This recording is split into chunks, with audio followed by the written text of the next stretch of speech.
Alhamdulillah alladzi tatimu bi ni'matihi shalihat. Asyhadu an la ilaha illallah wa asyhadu anna Muhammadan abduhu wa rasuluh. Afdhalus syahadat. Allahumma shalli ala sayidina Muhammadin wa ala alihi wa ashabihi wa man tabi'a hadiyahu wa walah. Amma ba'du, fa ya ibadallah usikum wa iyaya bitaqwallah faqad fazal muttaqun. فإذا قرئ القرآن فاستمعوا له وأنصتوا لعلكم ترحمون. قال تعالى أعوذ بالله من الشيطان الرجيم ضربت عليهم الذلة والمسكنة وباءوا بغضب من الله.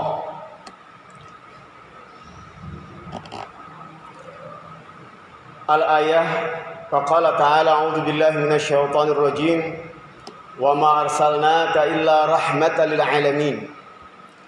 Wa qala Rasulullah sallallahu alaihi wasallam khairun nas anfa'uhum linnas.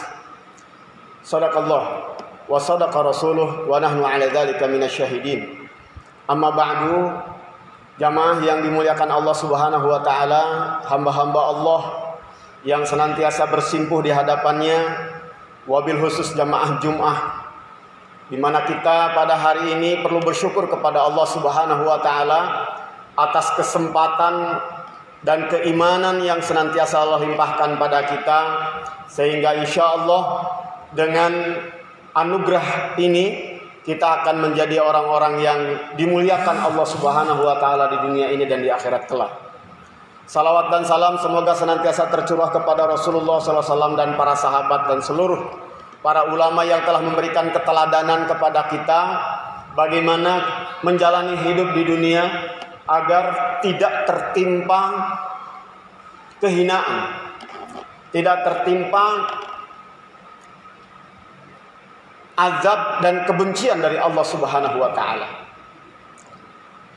Allah Subhanahu wa taala, kaum muslimin rahimakumullah, mengingatkan kepada kita dalam banyak ayat Allah Subhanahu wa taala bagaimana orang-orang terdahulu mendapatkan azab Allah, dibenci Allah Subhanahu wa taala di dunia ini, dan kemudian mereka bernasib mengenaskan di akhirat menjadi penghuni-penghuni neraka. Doktrin ini tentunya bukan utopia, bukan hoax, tapi satu informasi akurat dari Yang Maha Kuasa yang sangat kita imani bersama.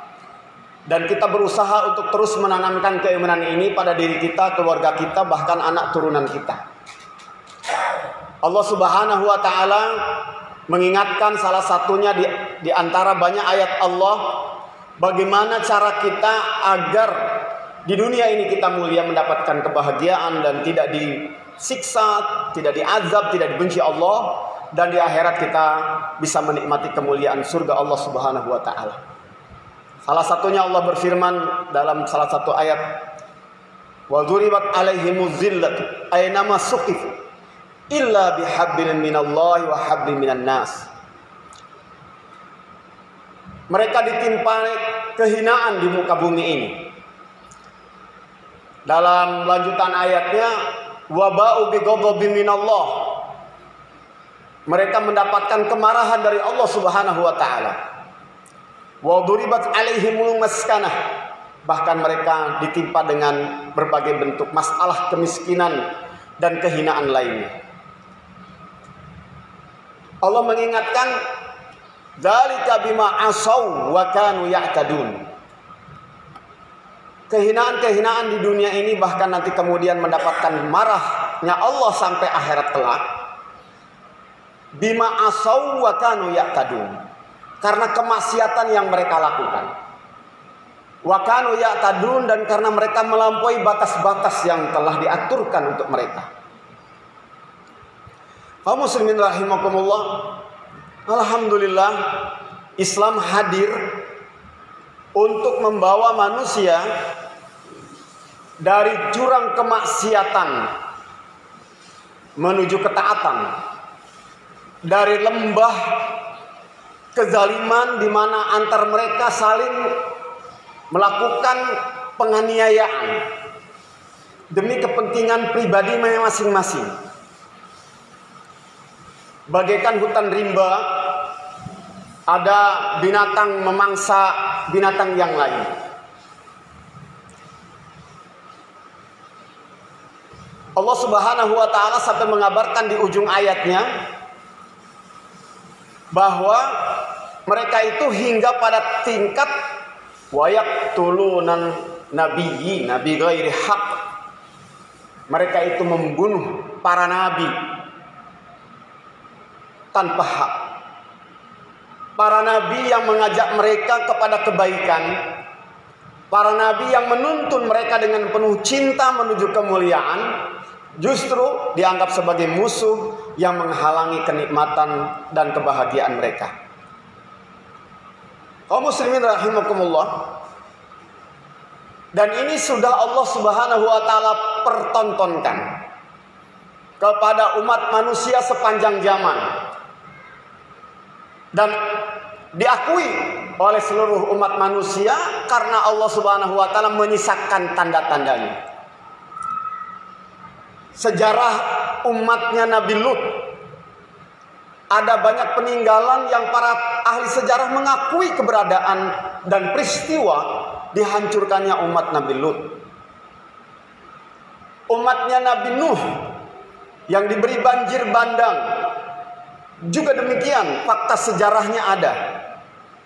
Fir'aun dan pasukannya juga telah menjadi sejarah yang tidak bisa diingkari oleh manusia.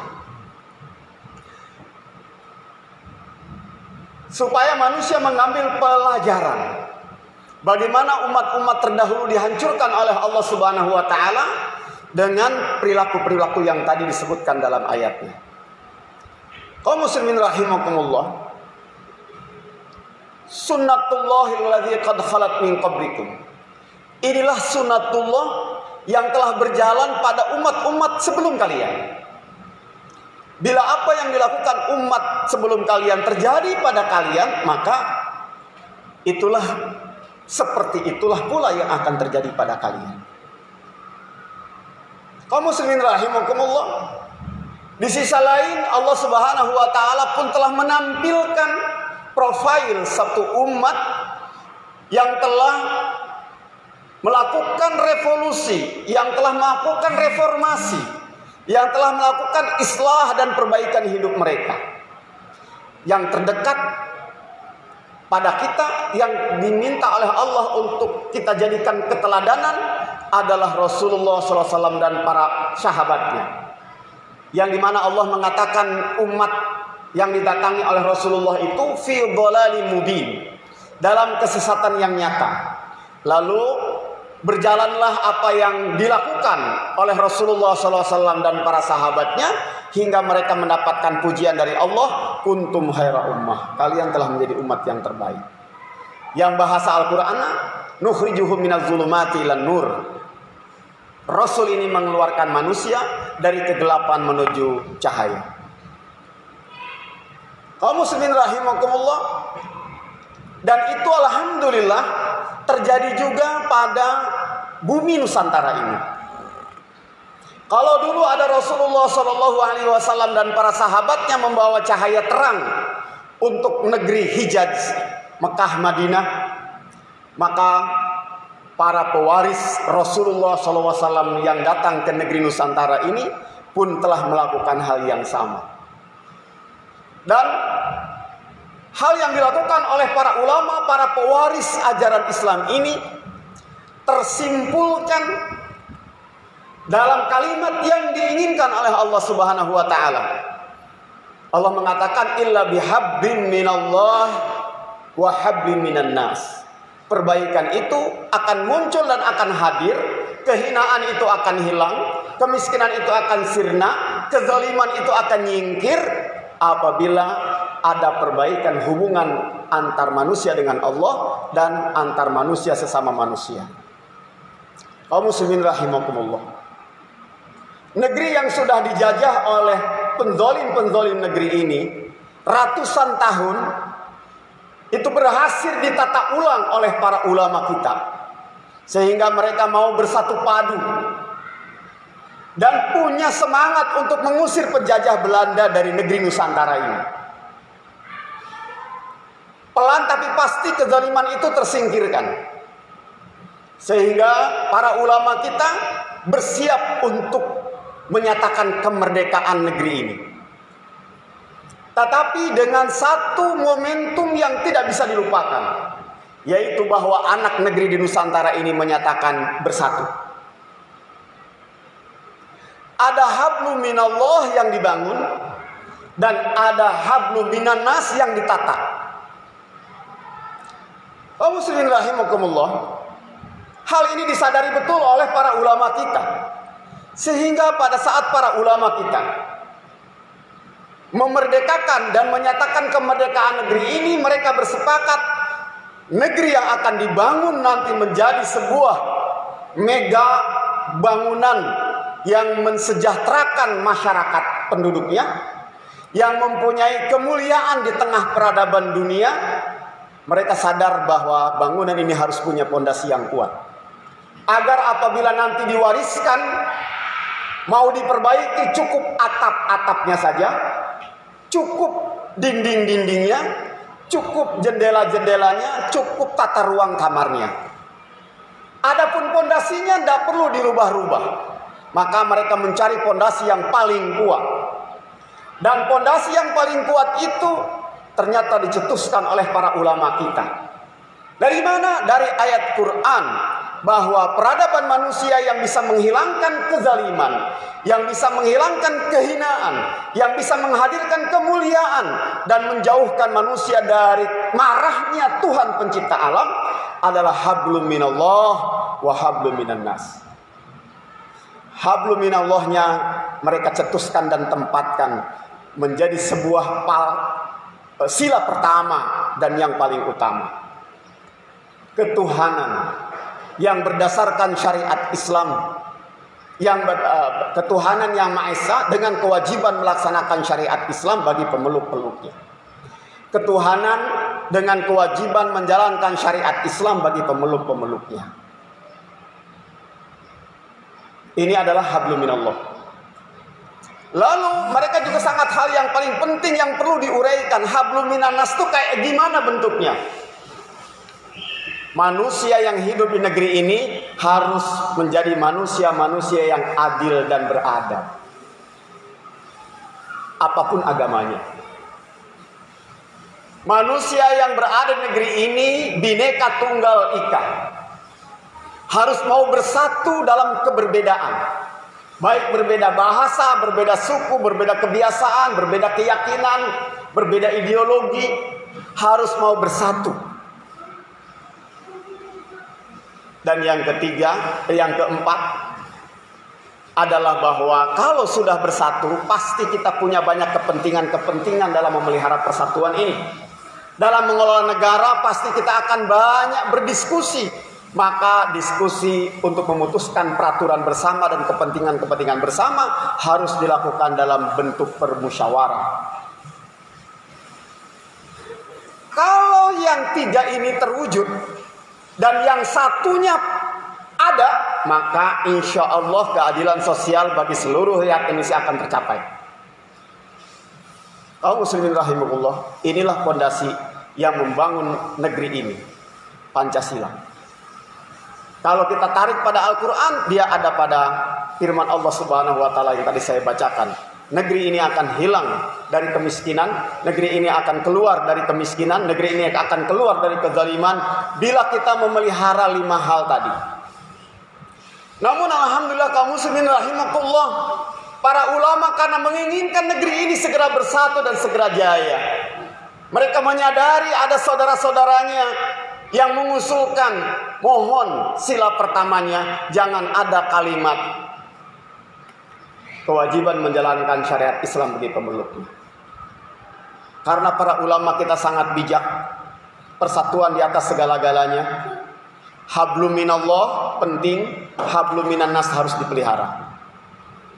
Maka mereka mencukupkan dengan kalimat ketuhanan yang Maha Esa. Menjalankan syariat Islam bagi pemeluknya, biarkan itu menjadi PR rumah tangga umat Islam. Saudara kaum muslimin rahimakumullah, ini yang kita perlu pahami. Oleh karena itu warisan Para ulama kita, founding father negara ini, NKRI ini, tidak perlu lagi menjadi perdebatan, apalagi menjadi pembelah sosial.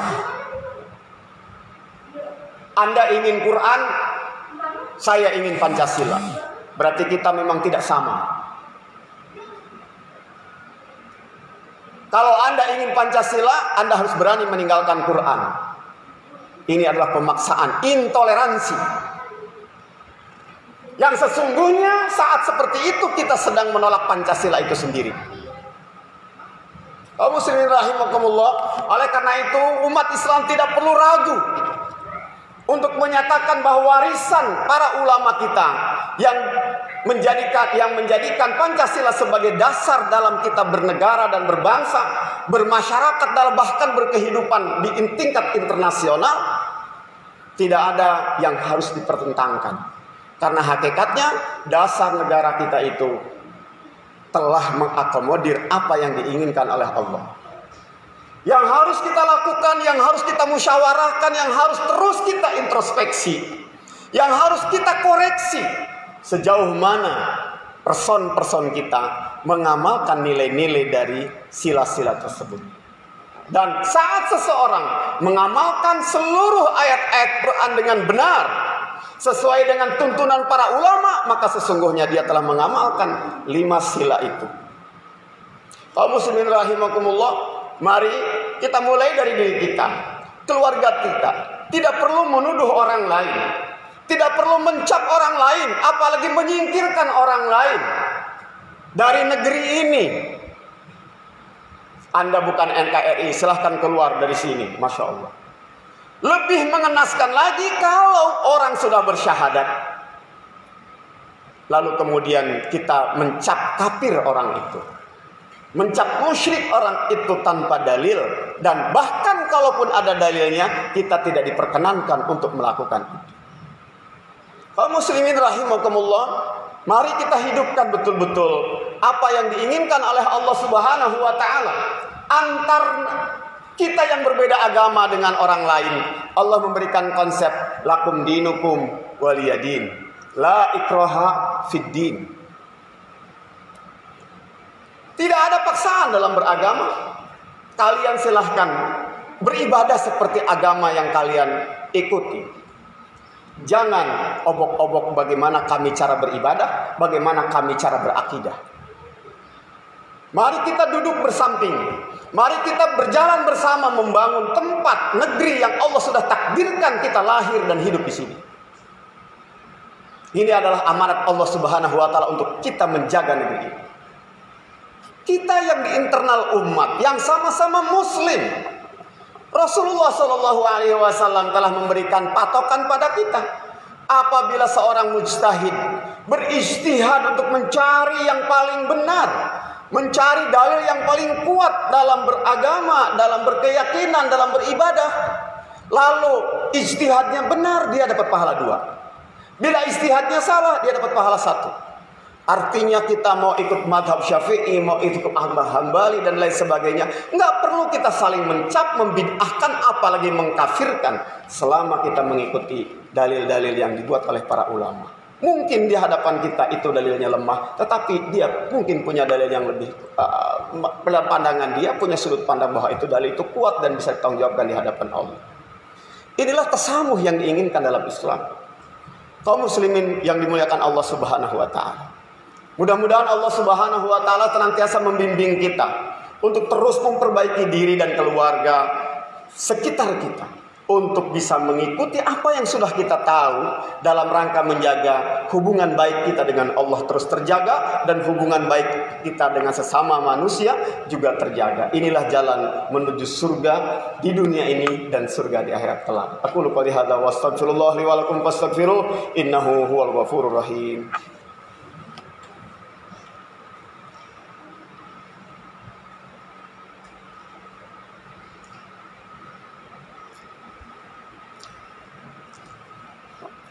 Alhamdulillahi wahdah, asyhadu an la ilaha illallah wahdahu la syarika lahu wa asyhadu anna Muhammadan abduhu wa rasuluhu la nabiyya ba'dah. Allahumma shalli ala sayyidina Muhammad ibn Abdullah wa ala alihi wa sahbihi wa man wala. Wa ba'du, jamaah yang dimuliakan Allah Subhanahu wa taala. Penutup khutbah ini saya mengingatkan apa yang disampaikan oleh Imam Ibnu Qayyim, bahwa sumber segala kemaksiatan manusia sehingga dia membangkang perintah-perintah Allah, menerobos dan menerabas larangan-larangan Allah, dan dia cenderung ingin menzalimi orang lain. Sumbernya adalah dua penyakit, syubhat dan syahwat. Syubhat itu pengetahuan yang salah, pemahaman yang keliru. Karena dengan pemahaman yang keliru, doktrin yang salah, seseorang bisa mengkafirkan tetangganya, lalu kemudian mengatakan tetangga ini darahnya halal kalau saya bunuh. Na'udzubillahi min dzalik. Solusinya adalah mari kita sebarkan ilmu yang benar. Jauhi hoax dan proteksi diri dan keluarga kita. Dari mana dia mendapatkan ilmu pengetahuan? Dan yang kedua adalah penyakit syahwat. Syahwat yang tidak terkendali. Boleh jadi seseorang tahu bahwa korupsi itu haram, tapi karena syahwatnya tak terkendali, maka ia tetap melakukan korupsi. Orang paham bahwa berzina itu haram, tetapi karena syahwatnya tak terkendali, ia cenderung melakukan itu. Alhamdulillah, dua penyakit syubhat dan syahwat ini Ramadan kemarin sudah diobati seharusnya. Di mana kita melatih diri mengendalikan syahwat, di mana selama Ramadan kita terus menambah ilmu. Cuma sayang, kadang Ramadan terlewatkan begitu saja. Namun demikian, upaya untuk terus menambah ilmu, upaya untuk terus berlatih mengendalikan syahwat, masih banyak kesempatan. Salah satunya adalah mendengarkan khutbah Jumat dengan baik tiap pekan. Itu menghilangkan syubhat. Puasa Senin dan Kamis itu adalah cara kita untuk tetap bisa mengendalikan syahwat. Itulah mekanisme yang telah dibuat oleh Allah Subhanahu wa taala agar kita tetap bisa mengendalikan syahwat dan tetap tidak hilang pengetahuan kita dan tidak buram apa yang telah kita ketahui sehingga kita terbimbing dan terkendali. Mudah-mudahan Allah Subhanahu wa taala membantu kita. Allahumma amin ya mujibas sa'ilin. Allahumma ya rabbana lakal hamdu kama yanbaghi li jalali wajhika wa 'azimi sultani. Allahumma rabbana zalamna anfusana wa illam taghfir lana wa tarhamna lanakunanna khasirin. Ya Allah, perlihatkan kepada kami setiap kebenaran sebagai sebuah kebenaran dan kebaikan, dan bantu kami ya Allah untuk bisa mengikuti kebaikan dan kebenaran yang telah kami ketahui itu ya Allah. Karena kami terkadang terkendala dan dihadang oleh syahwat kami. Ya Allah, perlihatkan kepada kami kebatilan, keburukan dan kesalahan sebagai sebuah kebatilan, kesalahan dan keburukan yang harus kami hindari. Dan beri kami kemampuan untuk menghindari segala keburukan, kesalahan dan kesesatan yang telah kami ketahui. Allahumma a'inna ala dzikrika wa syukrika wa husni ibadatik. Allahumma la tuzigh qulubana rabbana la tuzigh qulubana ba'da idh hadaitana wa hab lana min ladunka rahmah innaka antal wahhab. Allahumma rabbana hab lana min azwajina wa dhurriyyatina qurrata a'yun waj'alna lil muttaqina imama. Allahumma hdina wahdi wulata umurina wa wafiqna wa iyyahum lima tuhibbu wa tardah. Allahumma a'izzil Islam wal muslimin wa ahlikil kafarata wal musyrikin wa ali kalimataka ila yaumiddin. Allahumma khudhul man khadala al mu'minin wa man arada bil mu'minina su'a. Allahumma harril masjid al aqsa min al yahudi zalimin. Allahumma wahid sufuf al muslimin li tahrir al masjid al aqsa ya arhamar rahimin. Allahumma rabbana hab lana min azwajina wa dhurriyyatina qurrata a'yun waj'alna lil muttaqina imama. Rabbana atina fid dunya hasanah wa fil akhirati hasanah wa qina adzabannar. Rabbana ighfir lana wa liwalidina wal jami'il muslimin wal muslimat wal mu'minina wal mu'minat al ahya'i minhum al amwat. Wa sallallahu ala sayyidina Muhammadin wa ala alihi wa sahbihi ajma'in walhamdulillahi rabbil alamin. Ibadallah, innallaha ya'murukum bil adli wa ihsan wa ita'i dzil qurba wa yanha 'anil fahsya'i wal munkari wal baghi ya'izukum la'allakum tadhakkarun. Fadhkurullaha yadhkurkum washkuruhu 'ala ni'amihi yazidkum wa la dzikrullahi akbar. Aqimissalam.